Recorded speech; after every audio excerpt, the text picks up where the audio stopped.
எல்லாருக்கும் வணக்கங்க. இன்றைக்கி நம்ம இந்த வீடியோலிங்க வெண்டைக்காய் குழம்பு எப்படி செய்கிறதுன்னு பார்க்கலாங்க. இது வந்து 10 பேர் சாப்பிட்றதுக்கான அளவுங்க. இந்த குழம்புல நம்ம புளி சேர்த்து செய்கிறதுனால ட்ரிப் எங்கேயாவது போகிறவங்களுக்கு நம்ம இது செஞ்சு கொடுத்து விட்டோம்னா ஒரு நாள் வரைக்கும் இது கெடாமல் இருக்குங்க. வாங்க இது எப்படி செய்கிறதுன்னு பார்க்கலாங்க.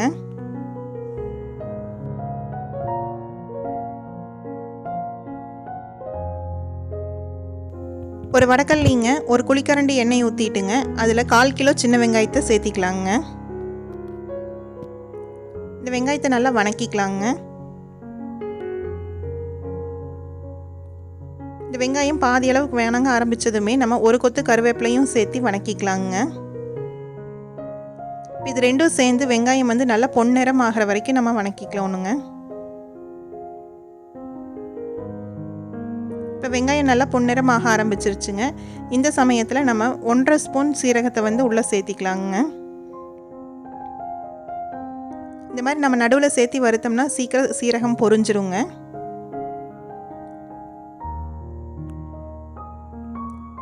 இப்போ அது கூடவே வந்து 2 ஸ்பூன் வரமிளகாய் தூளுங்க, அதுக்கு 4 ஸ்பூன் கொத்தமல்லி தூள் சேர்த்துறோங்க. இந்த ஸ்பூனில் தான் நம்ம சேர்த்திருக்கிறோங்க. அது கூடவே வந்து 1/2 ஸ்பூன் மஞ்சள் தூளுங்க. இதெல்லாம் சேர்த்து நம்ம கொஞ்ச நேரம் வணக்கிக்கலாங்க.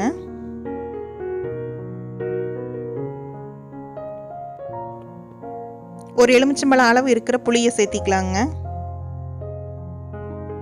அது கூடவே 1 கப்பு துருவன தேங்காய்ங்க.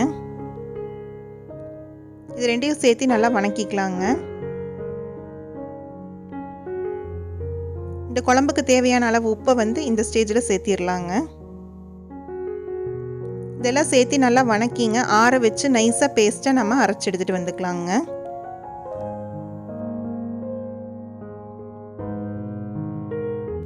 ஒரு வடக்கல்லிங்க எண்ணெய் கொஞ்சம் ஊற்றி காய வச்சுக்கலாங்க. இதில் நம்ம வெண்டைக்காயை வந்து கழுவி சுத்தம் பண்ணி வச்சுருக்குறோங்க. 1 இன்ச் அளவுக்கு நம்ம இதை கட் பண்ணி வச்சுருக்குறோம். அதையே கொஞ்சம் கொஞ்சமாக போட்டு நம்ம பொரிச்சு எடுத்துக்கலாங்க. வெண்டைக்காய்க்கு உப்பு நம்ம எதுவுமே சேர்த்துலைங்க. வெறும் வெண்டைக்காய் தான் நம்ம எண்ணெயில் பொரிச்சு எடுக்கிறோங்க. இந்த மாதிரி பொரிச்சு எடுத்து நம்ம கடைசியாக குழம்புல சேர்த்துனோம்னா குழம்புல வந்து அந்த வலுவலுப்பு தன்மை இருக்காதுங்க. அதுக்காகத்தான் நம்ம முதல்லையே வந்து வெண்டைக்காயை பொரிச்சு தனியாக எடுத்துடுறோங்க.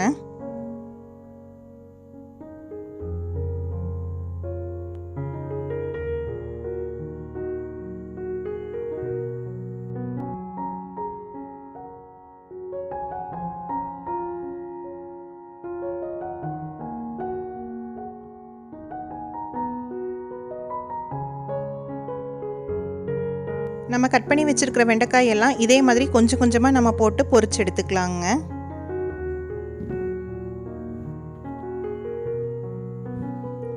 நம்ம இப்போ வந்து 1/2 கிலோ வெண்டைக்காயை வந்து கட் பண்ணி வச்சுருக்குறோங்க. அதைத்தான் நம்ம கொஞ்சம் கொஞ்சமாக போட்டு நம்ம பொரிச்சு எடுத்துகிட்ருக்குறோங்க.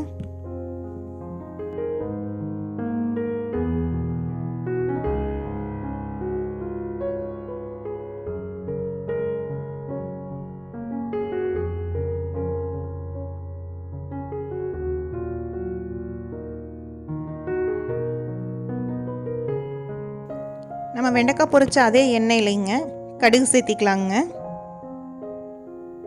கடுகு நல்லா பொரிஞ்சதுமே 1/2 ஸ்பூன் வெந்தயம்ங்க,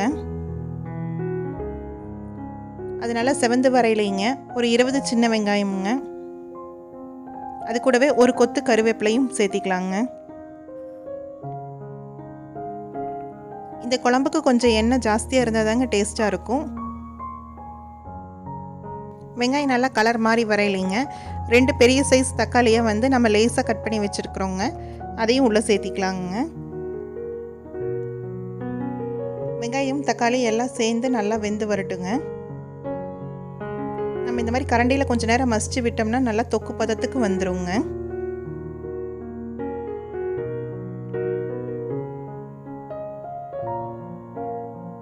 இப்போ தக்காளி எல்லாம் நல்லா வெந்து வந்துடுச்சுங்க. இந்த ஸ்டேஜில் நம்ம அரைச்சி வச்சுருக்கிற மசாலாவை சேர்த்திக்கலாங்க.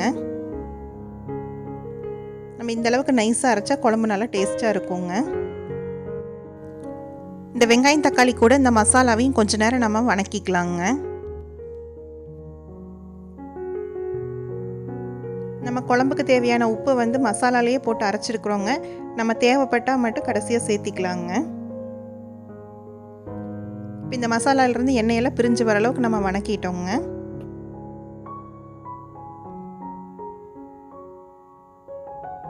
இந்த மாதிரி நம்ம வணக்கினாதாங்க குழம்பு நல்லா டேஸ்ட்டாக இருக்கும்.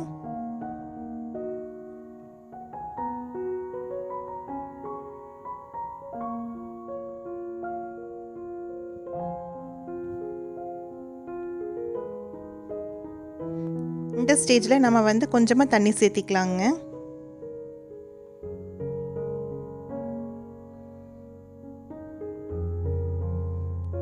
மசாலாவும் நல்லா வணங்கிருச்சுங்க. அதனால் ரொம்ப தண்ணி சேர்த்த வேண்டியது இல்லைங்க. குழம்புக்கு அளவான தண்ணி நம்ம வச்சுக்கலாங்க. ஏன்னா நம்ம வெண்டைக்காயும் ஏற்கனவே நம்ம பொரிச்சு வச்சுருக்குறோங்க. மூடி போட்டு நல்லா கொதிக்கட்டுங்க. இப்போ பார்த்தீங்கன்னா குழம்பு நல்லா கொதிக்குதுங்க.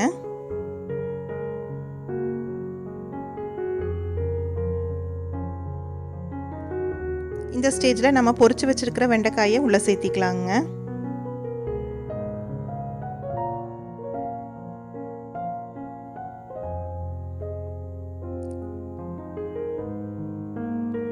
வெண்டைக்காய் சேர்த்துனதுக்கப்புறம் அடுப்பு கம்மி பண்ணி நம்ம கொஞ்ச நேரம் கொதிக்க விட்டுறலாங்க.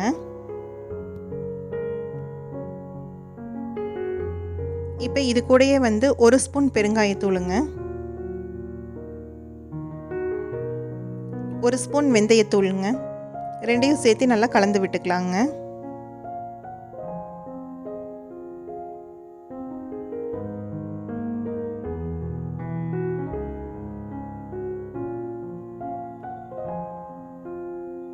இப்போ குழம்பு நல்லா கொதிக்கலைங்க. ஒரு சின்ன துண்டு அளவுக்கு வெல்லத்தை உள்ளே சேர்த்திக்கலாங்க.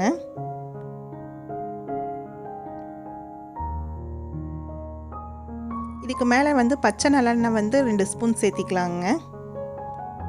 நம்ம கடைசியாக இந்த மாதிரி நல்லெண்ணெய் வந்து பச்சையாக சேர்த்துனோம்னா குழம்பு வந்து இன்னும் டேஸ்ட் கூடுதலாக இருக்குங்க.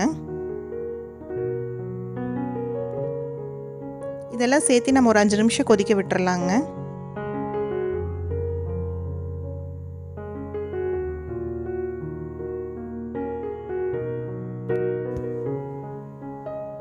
இப்போ குழம்புல இருந்து எண்ணெயெல்லாம் நல்லா பிரிஞ்சு வந்துருச்சுங்க. அவ்வளோதாங்க, நம்மளோட வெண்டைக்காய் குழம்பு ரெடி ஆயிடுச்சுங்க. இந்த குழம்பு வந்து வெள்ளை சாப்பாட்டுக்குங்க, சிறுதானிய சாப்பாட்டுக்கும் ரொம்ப சூப்பராக இருக்குங்க. நீங்களும் வீட்டில் ட்ரை பண்ணி பார்த்துட்டு எப்படி இருந்ததுன்னு சொல்லி கமெண்ட்டில் எழுதுங்க. இந்த வீடியோ உங்களுக்கு பிடிச்சிருந்ததுன்னா லைக் பண்ணுங்கள், ஷேர் பண்ணுங்கள், சப்ஸ்கிரைப் பண்ணுங்கள். கூடவே இருக்கிற பெல் ஐக்கானையும் கிளிக் பண்ணிடுங்க.